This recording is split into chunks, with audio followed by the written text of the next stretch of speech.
social media influencers should represent. The truth of the matter is, there was a time that this thing had a case, and people like us spoke, and we said that this act will snowball. I said it 5 years ago, that this act will snowball on our youth. It's going to be negative and it's going to be grave. I didn't know that this was going to happen then, but I knew the implication of the fact that it's a mind thing. The moment our youth have this thing that this is the right thing, what is the direction they're going? And the mind is a very, very strong tool. What happens in the mind happens to manifest to the physical. And when it manifests to the physical, we have a chaos. So please, sir, we need you to be able to help us, to be able to get sanity, and be able to get justice against bullying and harassment and any form of abuse.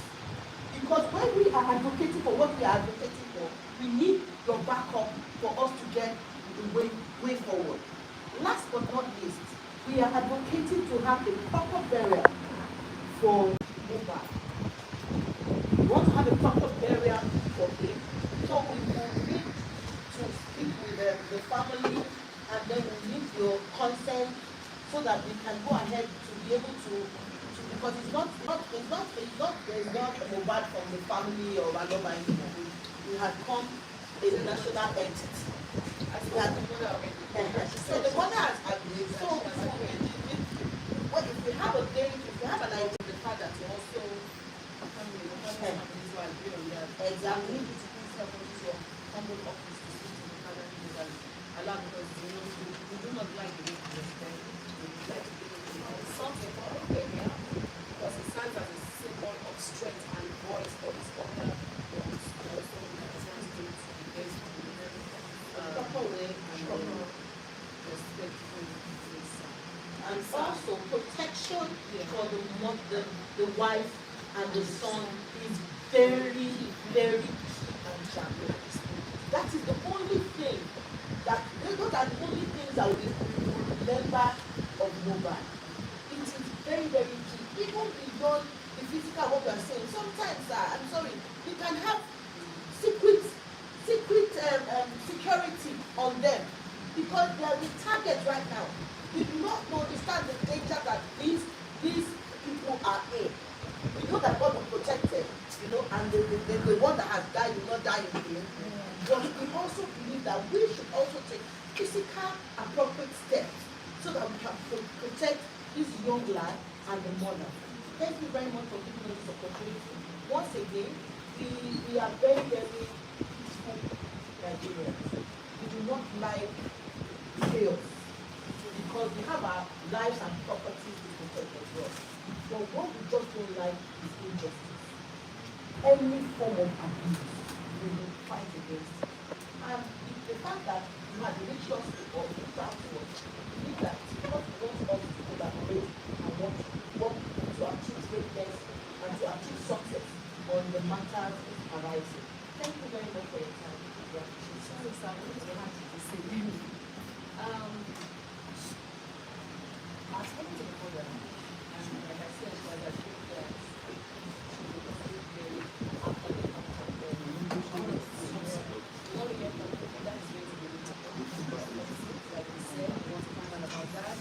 to know if the investigations has already started to ongoing already about his death, because there's a lot of stories surrounding his death.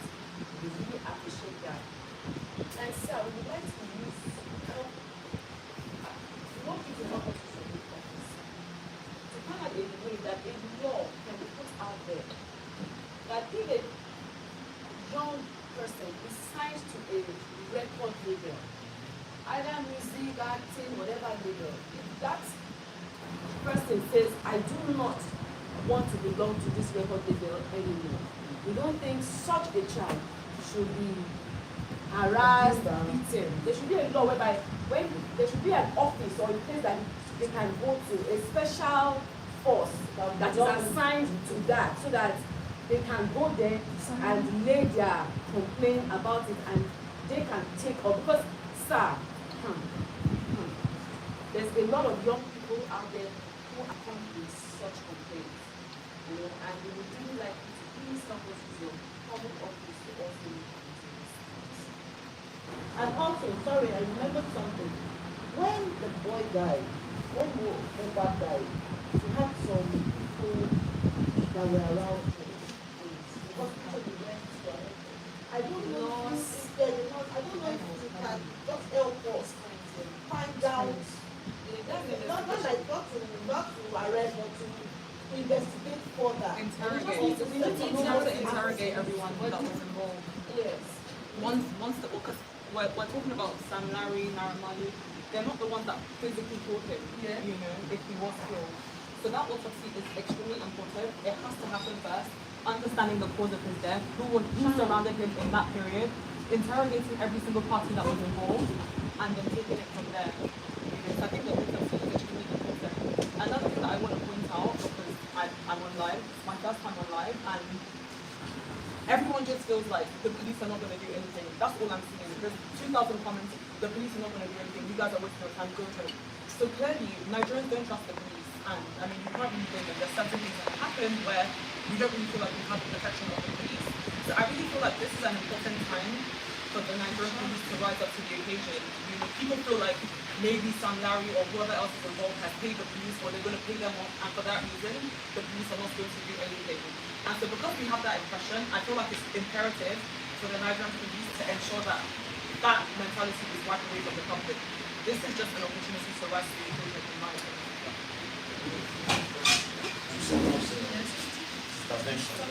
Yes, I was going to add to what Choma fundamentally, I've heard the people speak about this particular issue, and we realize that we are in a place where people are of opinion, including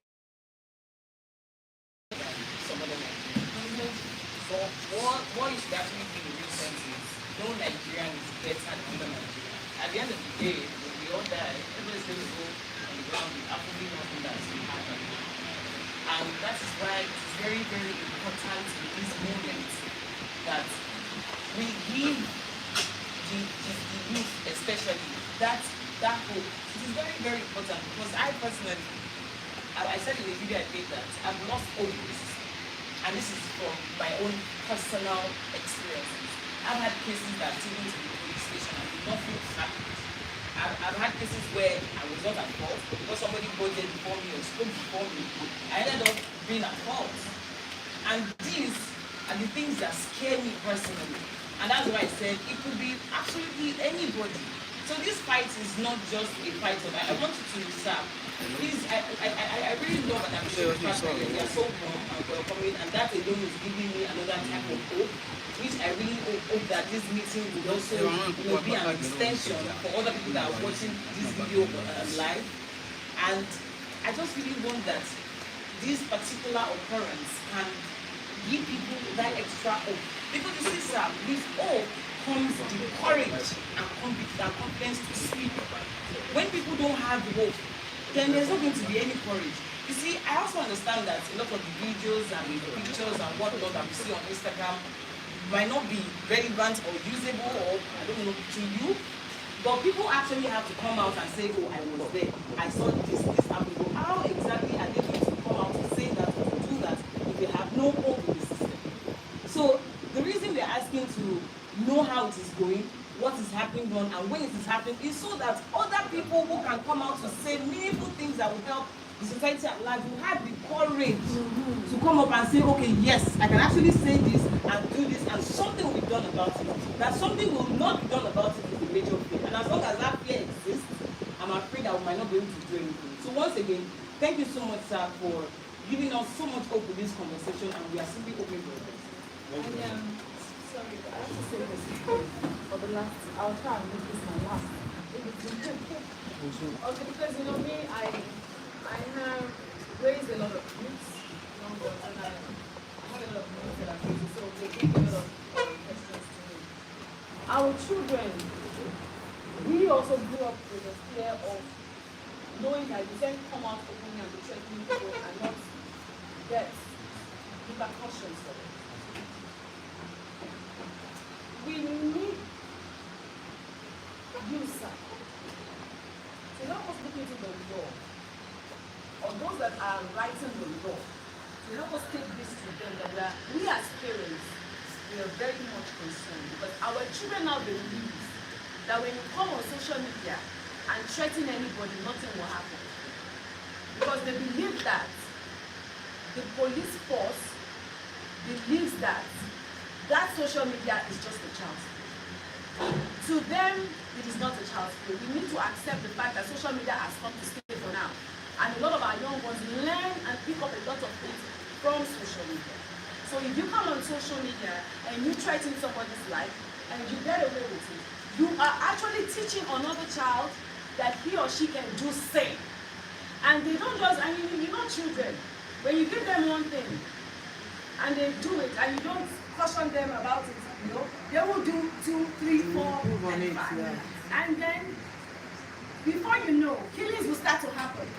Because if they can come and threaten your life and nothing is done, they can also come and kill you on life and expect that nothing will be done because you have not gone to the police to report it. There has to be a law where these young ones need to know, or the elderly ones, or whoever it is, that you cannot come on social media and threaten people's life and there will not be a repercussion. Probably, maybe we need a social media checks. Among the maybe an office needs to be created in the Lagos Police Command. Lagos is a center of excellence, and I believe other police commands will follow up, will take things from Lagos Police Command. Probably, sir, maybe we should create a social media desk, whereby there's an officer, so that probably if I reduce the burden of the PRO, and an officer dedicated, an office dedicated to receive complaints from the social media on cyberbullying, on harassment, on things that emanate from social media, so that you know that, okay, if I go to at Lagos Police Command public office desk, a Twitter handle should be created purposely for that. It will stay this time. That's what you want. Sorry, please. That's not what I'm saying. In the foreign world, if you come on, that's part of it. But in the foreign world, you cannot go on social media and start checking somebody's life. I'm sure before that life ends, there's going to be a task force at your door. So that's what I'm saying. There has to be a rapid response for that. That when you come on social media and threaten anybody's life, that person needs to be picked up. So that these children will not think that it's fun for you to come and threaten anybody's life and then you will not get a repercussion for it. It will slow down the rate at which all this gang fighting and killing and abuse and threat is happening.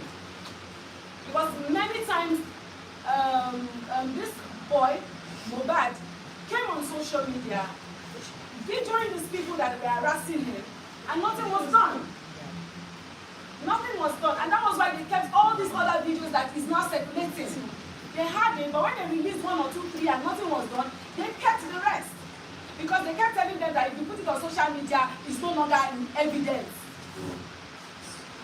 And so that is why these other bad eggs that feels that you can't harass him and because of what is going to happen, they keep coming to do it. And it's not like they're just harassing them. They come out and then they actually actualize it by going out, beating them, stabbing them, doing a whole lot of things to them.